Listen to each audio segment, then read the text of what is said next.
Hola, em dic Mireia I jo em dic Irene. i nosaltres estudiem aquí a l'ESO i ara estem fent el cicle d'estètica. Avui ha vingut una noia de Peguissage a ensenyar-nos a fer extensió de pestanyes.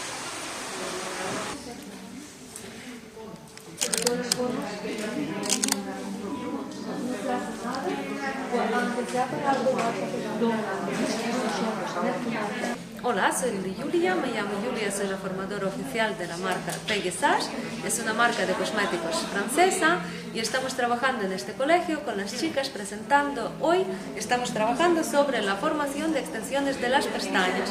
Entonces normalmente hacemos formaciones con ellas igualmente, uñas, todo lo que son decoraciones, maquillaje.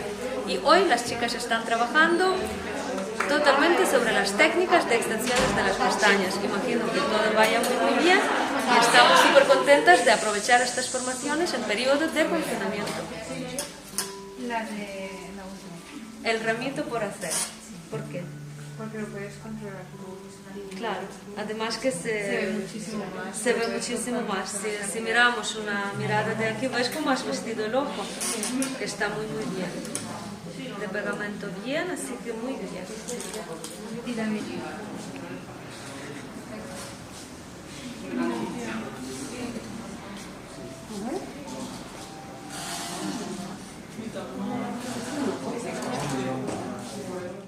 Se te da bien, ¿no? Los ramitos.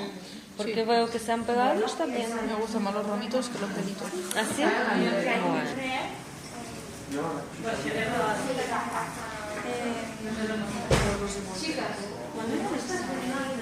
Bueno.